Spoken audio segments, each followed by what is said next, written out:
Bonjour à toutes, bonjour à tous. Je m'appelle Marie-Ève Tossani, je suis chargée de programmation littéraire au Centre Wallonie-Bruxelles à Paris, le centre culturel belge francophone de Paris.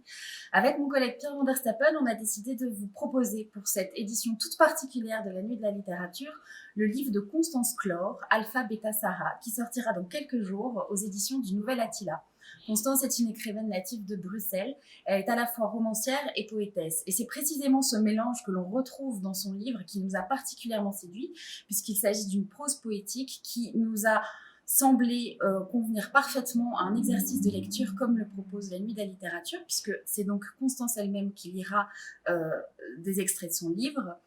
C'est aussi par les thèmes que ce livre nous a touchés, intéressé puisqu'il parle des violences intrafamiliales en mettant en scène deux enfants, enfin une famille, et en particulier les deux enfants de cette famille, un frère et une sœur, Sarah et Ernst, que l'on vous invite à découvrir grâce à Constance qui va donc lire elle-même les extraits et répondre à quelques questions.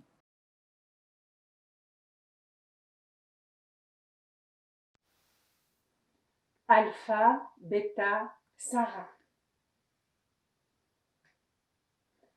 Sarah court. Le souffle de la course, la respiration haletante et les branches au sol fracassées. Elle n'est pas poursuivie, elle ne rentrera plus, c'est tout. Elle ne rentrera plus. Elle ne voit pas la fin de l'été dans les feuilles légèrement roussies. Elle ne voit pas cette cage autour de son corps, branchages inextricables dans lesquels elle s'enfonce. Elle ressent cette haine de délirantes couches de feu. L'immensité du feuillage obstrue le ciel. Pas un nuage, pas un carré bleu, tout est vert, touffu, tordu. Il n'y a que la haine pour rendre intelligent. Sarah se le répète à grand fracas. La phrase frappe et la tient debout en course. Bon, de la faune enfouie à sa brutale présence, elle zigzague entre des troncs obliques cintrés à la base, jaillissant en bouquets.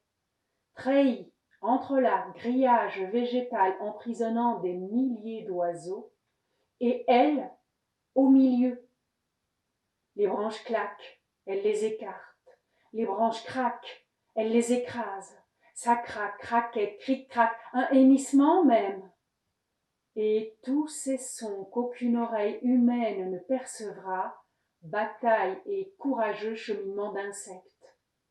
Tchac, buisson couché, elle fuit la violence du père, sa propre violence qui les briserait tous.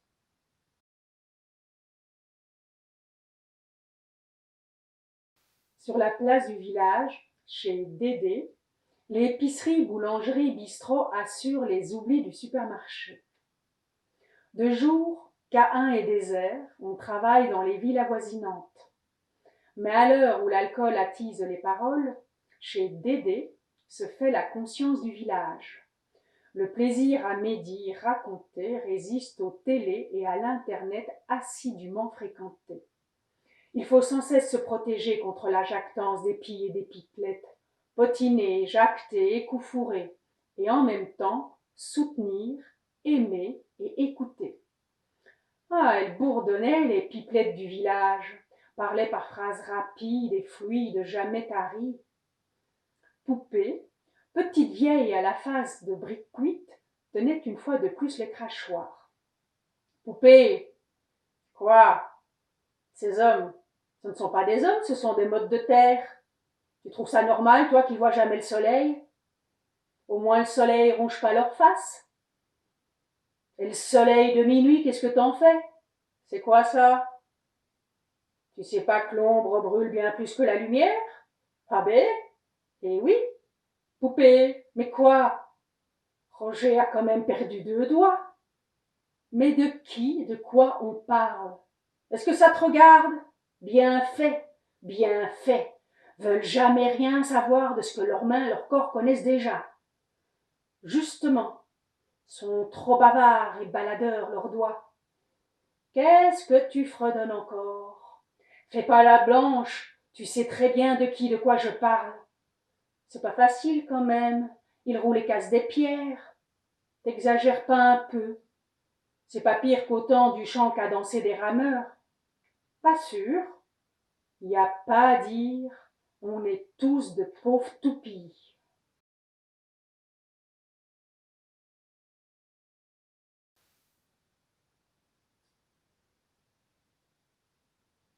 Sapin muet et pointu, Sarah galope, bondit, où se réfugier, dans quelle fourrée? Il lui faudra se réfugier dans une grotte, dans un arbre, trouver un abri. Ernst, son frère, il viendra. Elle l'attend. Oui, oui. Pull couverture, ses deux bras. Ernst, son frère, mon frère.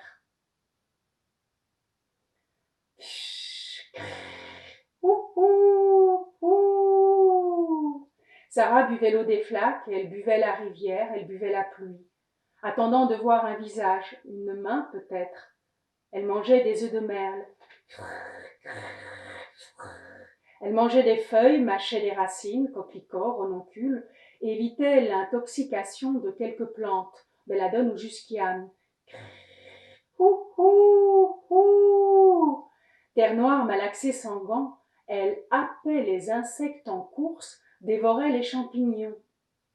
Cette solitude immense. Ah, si Ernst n'était pas si trouillard, elle l'emmènerait et liquiderait sa propre peur le protégeant. Branches, ronces, épines sous l'avancée. Qu'est-ce que tu fais, Sarah? Qu'est-ce que tu fais dans ces bois, l'humide, la nuit? Qu'est-ce que tu fais? Qu'est-ce que tu cherches? Lune basse, rousse, braquée sur toi. Qu'est-ce que tu fouilles? Où vont tes pas? As-tu encore des jambes, un corps? Qu'est-ce que tu sens? Ton odorat et ton ouïe. Ta peau devenue transparente au froid, au vent, au temps. Qui te recouvre? Ernst, tu m'apporteras une couverture, dis. Tu la porteras?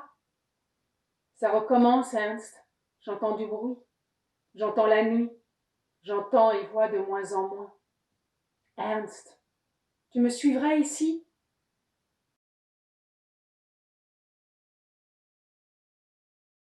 Vertige enivré d'oiseaux.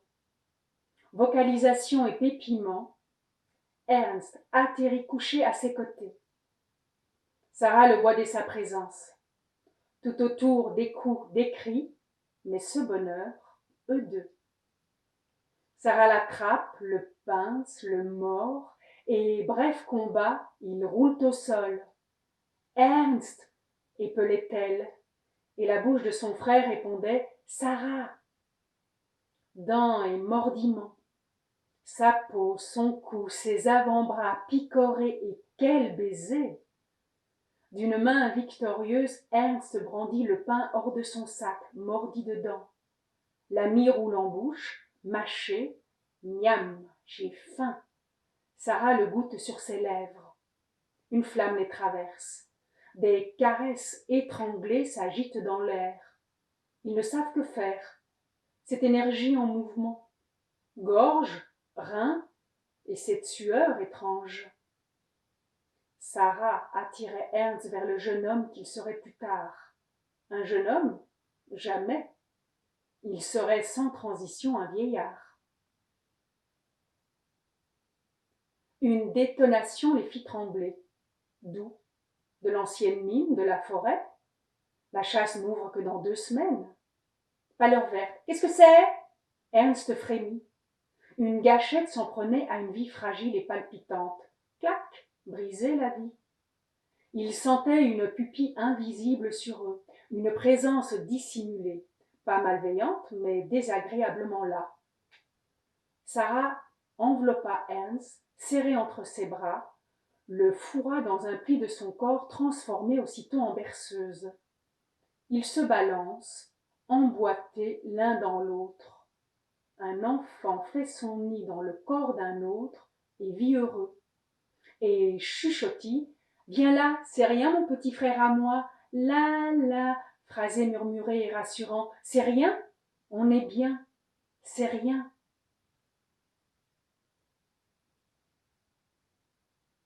De nouveau ce fut la nuit. Souffle glacé dans la nuque et les traces, les passages des bêtes. Dors pas la bouche ouverte. Les bêtes errantes vont y entrer. Carnage, les dents, les fous et les méchants. Ernst. Prononcer son prénom dans la solitude était beaucoup. Mon frère ailé, viens me retrouver. L'épaisseur des formes végétales la recouvrait tout entière.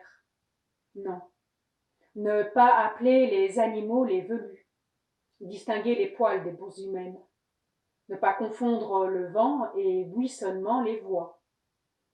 Sarah palpait régulièrement l'obscurité des mains. Aux branches les plus hautes, dorées comme des ossements, de petites vies animales couraient. Oiseaux, écureuils fuyaient, savaient, eux, où se réfugier. Ernst, tu es le seul visage que j'aime. Toi seul sais à quel bruit correspond quel animal. Quel est mon visage au milieu de ces bruissements? Sans toi, ma voix, qui la reconnaîtra?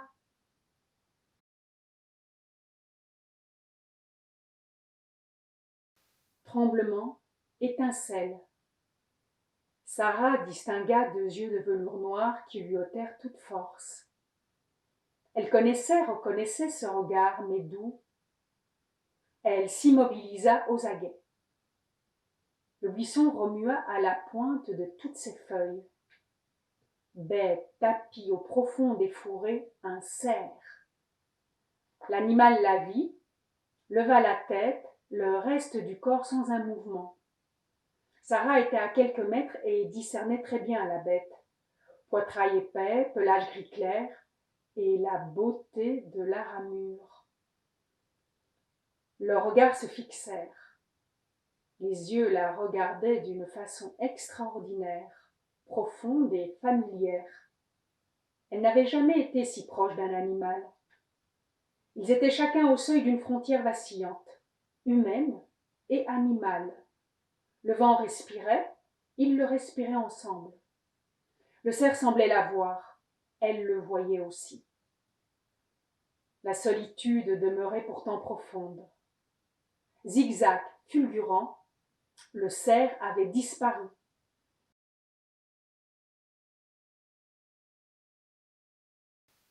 Dan les a vus, il les a vus. La sœur a enlacé le frère se laissait faire. Ça doit être quelque chose de très proche de la naissance, l'inceste, une façon de s'accoupler à soi, plus que s'unir, se réunir. Dis pas des choses pareilles, sont innocents, sont pas conscients, sont confus dans l'amour. Pourquoi toujours s'enfoncer dans les drames? Éloigne-toi de leurs blessures. Lèvres jointes et aimantes, c'est trop rare, et c'est beau l'amour. Criaillerie en meute affolée, l'air résonna d'aboiements. Les chiens couraient museau au sol, retroussaient leurs babines. Brave Klepsva. Dan flattait les bondissements d'un lévrier menant la troupe. Tout le village excité marchait à grands pas, ratissait chaque parcelle du bois. Même ceux qui n'aimaient pas la chasse prenaient goût à celle-ci plus émouvante. Ils ne pourchassaient pas la mort, ils pourchassaient la vie. Toute la forêt frissonnait en un mouvement obscur. Arbres serrés, pliés, Sarah courait. Elle ne voyait pas, elle ne voyait rien, elle se blessait à l'écorce des bouleaux, aux branches des noisetiers. Cris, jappements, l'implacable battu à la poursuite de ce qui fouille. Cours, cours, va là où l'air est le plus vif. Les chiens pistaient, flairaient, lancés sur sa trace, plus chassés que lièvres. Par où aller? Au dé de ce carrefour, je m'allonge sur le chemin. Non, non, les forêts, avant c'étaient des cimetières. Les morts aux branches accrochées, elle les voit. Cours, va là où l'air est le plus vif. Par où aller? Par où aller? Là où il y aura moins fou, c'est tout, moins fou.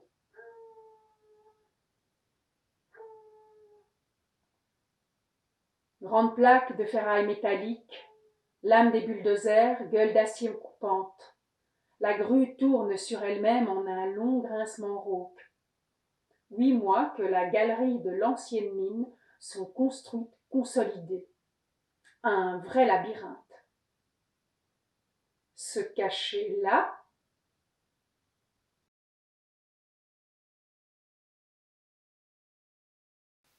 L'averse oblique fouettait le tunnel, large, 3,50 m de diamètre, 15 km de galerie, la prévision d'une quarantaine d'ici la fin de l'année.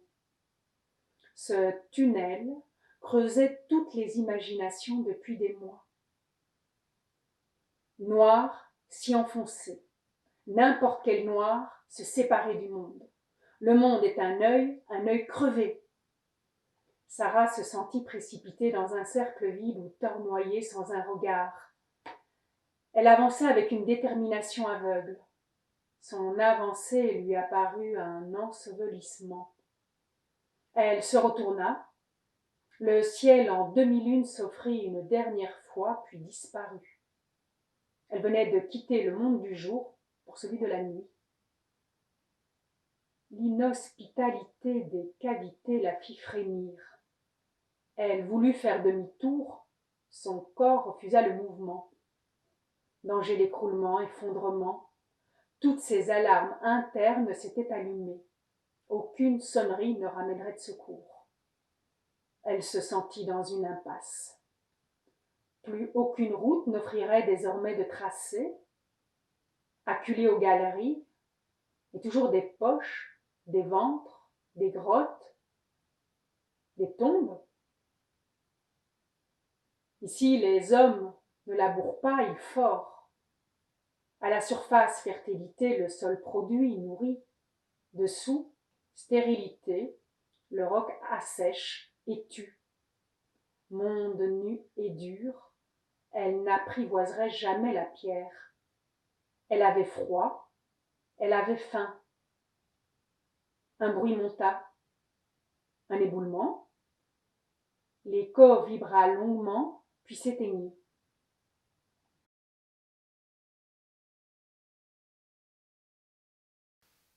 Pierre, pierre, cauchemar de la pierre, rude, froide, cassante, cette solitude immense au plus près de l'enfoui, minérale, poussière de poussière, ce retour aux sources figées.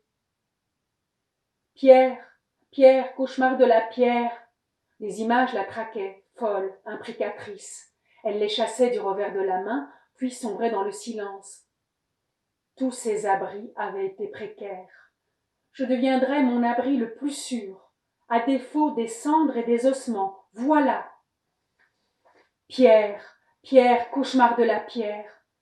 La solitude était vivante. Ses nerfs y respiraient tendus, effilochés, rêve éveillé. Elle palpait régulièrement son corps pour s'assurer de sa présence. Ernst, mon frère, Ernst!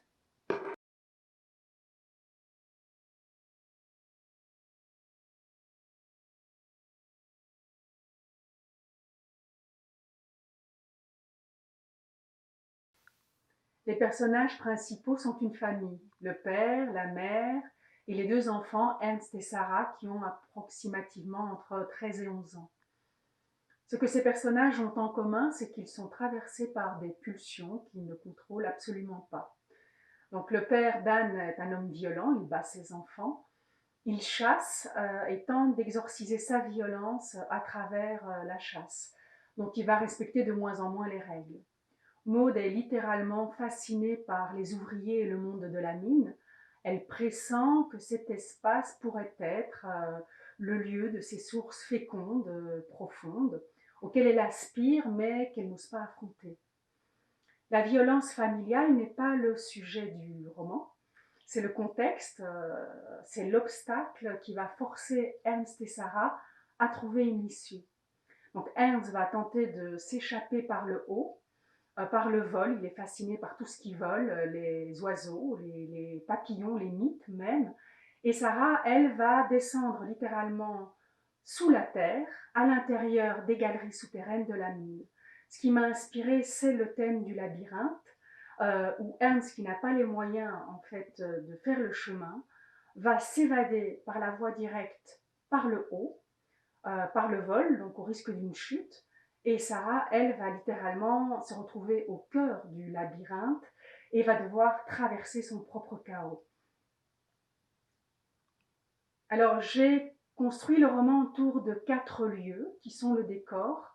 La mine, le labyrinthe, ça représente le labyrinthe. La forêt représente la perte de repères et l'ensauvagement des personnages. Le chantier, c'est l'antichambre à la mine au labyrinthe, une espèce de sas entre la forêt et la mine. Et le village qui est censé être le cadre, la structure, la civilisation, les limites qui vont être sans cesse traversées par les forces de la mine et de la forêt.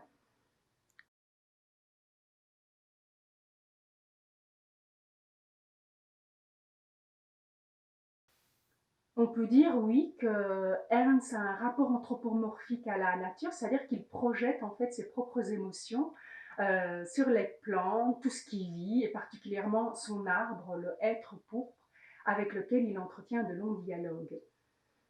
Sarah, c'est très différent. Elle a peur de la nature. Elle est littéralement absorbée, engloutie. Ce qu'elle cherche, en fait, c'est un abri.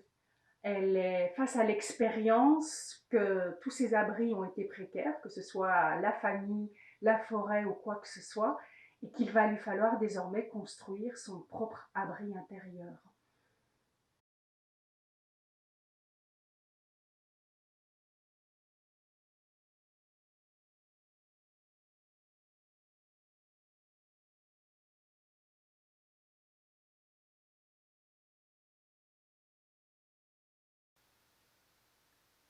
La multiplicité des genres est à l'œuvre effectivement dans Alphabeta Sarah.